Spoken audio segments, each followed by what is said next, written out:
Bismillahirrahmanirrahim. Alhamdulillahirabbil alamin. Allahumma shalli wa sallim wa barik ala sayyidina Muhammad wa ala alihi washabbihi ajmain. Amma ba'du. Alhamdulillah kita sekarang berada di bulan Dzulhijjah ya. Makanya perlu kita mengetahui tentang keutamaan bulan Dzulhijjah. Di dalam Al-Qur'an itu disebutkan walayalin ashar, bahwa Allah itu berfirman dan malam-malam yang 10. Jadi di dalam surat Al-Fajr dikatakan malam-malam yang 10. Nah, para ulama ini mengatakan bahwa yang dimaksud dengan 10 itu adalah 10 Dzulhijjah. Jadi 10 Dzulhijjah itu memiliki keutamaan sendiri. Makanya dikatakan dalam hadis itu ya, wa ani ibn Abbas radhiyallahu anhu maqal qala Rasulullah sallallahu alaihi wasallam ma min ayyamin a'zamu indallah wala ahabbu ilallahil amalu fihinna min ayyamil ashar. Tidak ada hari-hari yang lebih agung di sisi Allah dan lebih dicintai dibandingkan dengan 10 hari bulan Dzulhijjah. Nah, ya. Fa'aktsiru fihinna minat tasbih, maka perbanyaklah di waktu itu untuk bertasbih, wat tahlil, wat tahmid, wat takbir. Jadi kita diperintahkan salah satu amalan yang bisa kita lakukan di 10 hari Dzulhijjah, artinya dari tanggal 1 sampai tanggal 10. Perbanyak tasbih, perbanyak tahlil, perbanyak tahmid, perbanyak takbir. Tasbih itu gimana? Subhanallah. Kalau tahlil, la ilaha illallah. Kalau tahmid, alhamdulillah. Kalau takbir, Allahu Akbar. Jadi salah satu amalan yang bisa kita lakukan di bulan Dzulhijjah adalah tadi itu bacaan, atau langsung digabung subhanallah walhamdulillah wala ilaha illallah wallahu akbar wala haula wala quwwata illa billahil aliyyil azim. Perbanyak bacaan itu ya. Dan dikatakan lagi dalam hadis Ani bin Abbasin anin Nabi sallallahu alaihi wasallam annahu qala mal amalu fi ayyamil ashri afdal min al amali fi hadhihi qalu walal jihad qala walal jihad illa rajulun kharaja yukhatiru bi nafsihi wa malihi falam yarji bi syai'in. Dikatakan dari Ibnu Abbas bahwa Rasulullah itu bersabda, tidak ada amal yang lebih utama daripada amal ibadah di 10 hari Dzulhijjah. Sahabat bertanya, apakah tidak dengan jihad? Apakah jihad juga kalah? Begitu juga dengan jihad. Makanya dimanfaatkan 10 Dzulhijjah ini. Sekarang ini sudah tanggal berapa Dzulhijjah, Bal? Malam keempat. Nah, sudah berjalan 4. Bahkan dikatakan di sini ya, kita itu dianjurkan untuk berpuasa. Jadi Ibnu Hajar itu mengatakan, wastudilla bihi ala fadli siyami asyri Dzulhijjah lindzirajis saumi fil amal. Hadis yang tadi saya baca itu ya dijadikan dalil keutamaan puasa di 10 hari Dzulhijjah, sebab puasa itu masuk dalam amal ibadah. Jadi dari tanggal 1 sampai 10 Dzulhijjah kita dianjurkan berpuasa. Cuma kita ini kadang-kadang nggak mampu gitu loh. Makanya akhirnya ada yang berpuasa di tanggal 8 dan 9. 8 Dzulhijjah itu biasanya kita sebut puasa tarwiyah. Kalau 9 Dzulhijjah kita sebut puasa Arafah. Itu kalau nggak mampu 10 hari. Bukan 10 hari sih, 9 hari ya. Kan di tanggal 10-nya kan Idul Adha, nggak boleh. Dan puasa tarwiyah ini nanti 8 Dzulhijjah, kalau kita memang tidak mampu untuk berpuasa di 9 hari itu, ambillah 8 hari puasa tarwiyah. Puasa tarwiyah itu keutamaannya disebutkan dalam hadis, saumu yaumit tarwiyati kafaratu sanatin wa saumu yaumi arafatah kafaratu sanatain.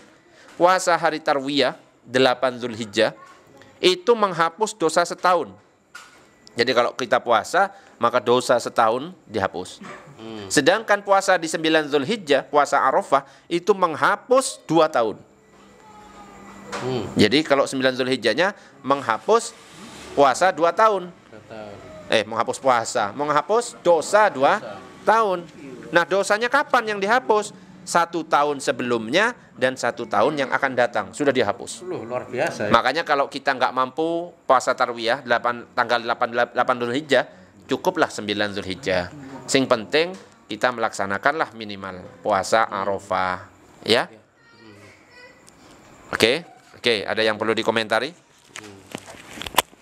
Jadi terkait puasa tarwiyah sama Arafah tadi, itu kan luar biasa. Dari sisi yang didapat, kalau orang itu pada pola pikir tata hitung kepingin dihapuskannya dosa. Yang puasa Arafah tadi yang 1 tahun sebelumnya Dan 1 tahun setelah. dan 1 tahun yang akan itu sudah ada apa ya, di situ istilahnya janji Allah bahwa dosa akan dihapus. Ya, itu puasanya ya puasa seperti puasa Ramadan itu, atau ada doa khusus, atau harus ada amaliyah apa sehingga kok kekuatannya itu luar biasa, Ustadz. Artinya begini, puasa 1 hari tapi bisa menghapus dosa sebelumnya 1 tahun dan yang akan 1 tahun. Ini sesungguhnya ada sesuatu apa sehingga kok luar biasa tentang janji terkait dihapuskannya dosa, Ustadz ya. Apa pas Arafah itu suatu peristiwa yang memang di situ kesana, atau memang Allah yang tahu, Allahu alam, nggih. Kok begitu dahsyatnya pahala yang dijanjikan, nggih? Ya. Ya, Ustaz. Itu sebenarnya untuk memotivasi. Biasanya kita kan ya yang dilihat pahalanya berapa pahalanya, ngono kan ya? Iya. Coba misalkan kita sholat berjamaah gak dapat pahala, Pak Herman milih sholat berjamaah apa sholat sendiri? Kalau puasa gak dapat pahala. Sholat berjamaah gak dapat pahala lah, sama dengan sholat sendiri misalnya. Pak Herman milih sholat berjamaah apa sholat sendiri? Sendiri. Kenapa? Iya. Apa ya? Wes gak nambah energi ya. Kemudian gak capek-capek. Di rumah bisa singkat ya. Gitu, Ustaz. Ya, betul. Kan manusia pada umumnya kan memang ambil sing punya kepentingan lebih singkat ya. Oh, berarti arahnya ke sana ya. Artinya orang, Allah itu kan yang menciptakan manusia. Allah tahu. Allah mutlak paham. Manusia itu memang harus diiming-imingi. Iya, diiming-imingi. Oh, saya baru ingat. Oh, larinya ke sana. Makanya akhirnya jadi pertanyaan ini. Berarti kalau seseorang sholat berjamaah mengharap 27 derajat itu, dia itu termasuk ikhlas atau tidak? Kita kan sholat, amal ibadah itu kan harus semata-mata karena Allah. Nah ini sekarang karena pahala. Sekarang pertanyaan, itu termasuk ikhlas apa enggak? Saya sholat ini biar dapat 27 derajat. Saya puasa biar dapat satu pengampunan 1 tahun sebelum dan sesudahnya. Itu termasuk ikhlas apa enggak? Ikhlas memang sulit diukur ya. Sampai hari ini kan tidak ada apa ya, pelatihan tentang keikhlasan, kan sulit ya. Jadi kalau saya menjawabnya lebih kepada keikhlasan itu berkadar ya. Yang mudah-mudahan ikhlas itu aja, Ustaz. Mudah-mudahan ikhlas ya. Jadi suatu yang baik kita doakan lebih husnudon, mudah-mudahan dapat pahala yang optimal ya. Ini nanti dikurangi sama Gusti Allah, ya kita nggak bisa protes ya. Urusannya Allah ya. Sudah ya, kita nggak boleh macak-cak takdir. Kita sendiri aja ditakdirkan kok kita. Takdir itu aslinya manusia berperannya itu berapa persen ya? Jadi takdir itu kalau sudah terjadi. Jadi ada qadha, ada qadar. Kalau qadha itu rencana, sudah direncana Pak Herman ini nanti akan gini, habis dari sini nanti akan nongkrong di gazebo terus rokokan dulu sebentar sama Pak Freddy. Ya. Habis itu baru pulang. Ya. Itu namanya? Itu rencana, belum terjadi. Oh, kan? rencana. Kan belum ya. Qadha gitu. Misalnya Allah menentukan seperti itu. Kalau sudah terjadi, Pak Herman sudah duduk di sini, ini namanya takdir. Oh. Kan sudah terjadi kan Pak Herman duduk. Tadi sudah baru rencana, Pak Herman kan masih duduk di sana. Nanti rencananya, qadhanya nanti Pak Herman akan duduk di sini. Kan belum terjadi. Iya. Nah, tapi ketika Pak Herman sudah duduk, itu takdir namanya. Oh, iya. Makanya nggak boleh kita sok-sok tahu takdir Allah seperti apa. Kita belum terjadi. Belum terjadi. Yang terjadi itu baru takdir Allah. Ya, oke. Jadi khotbah itu nggak boleh juga mengatakan takdir memang kejam. Oh, nggak boleh. Nggak boleh. Kenapa? Apa yang ditakdirkan oleh Allah itu yang terbaik. Apa yang terbaik? Kenapa? Allah itu tahu. Ya. Yang terbaik itu ya itu yang diitukan kepada makhluknya. Ya. Jadi kadang-kadang diiming-imingi. Jadi kalau ada orang yang sholat, dia ingin mendapatkan pahala 27 derajat, itu masih termasuk ikhlas. Tapi ikhlasnya tipe pedagang. Ya. Kenapa? Dia masih pengen cari untung. Ada tipe budak. Kenapa? Budak itu bekerja kepada juragannya karena rasa takut. Ya. Betul? Dia takut, aduh saya takut masuk neraka. Nah, ini berarti ikhlasnya tipe budak. Ya, ya. Ada lagi ikhlas yang benar-benar ikhlas. Dia ibadah bukan karena pahala, dia meninggalkan maksiat bukan karena takut dosa, dia semata-mata karena Allah, bukan karena neraka, bukan karena surga. Nah, itu ikhlas yang tingkat tinggi. Ya.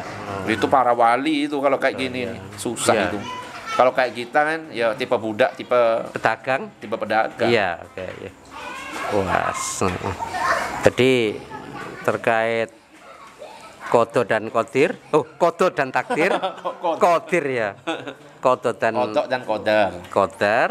Terus terkait keikhlasan itu ada tipe pedagang, budak, sama keikhlasan kesungguhan. Nah, ini ternyata Ustadz ya, dari apa yang disampaikan tadi, bahwa yang puasa Arafah, walaupun puasanya kan 1 hari ya, yang tanggal 9 ya, Ya. ya, itu pahalanya kan 1 tahun dosanya dihapus Sebelumnya dan 1 tahun yang akan datang. juga dosanya dihapus. Berarti total berapa tahun?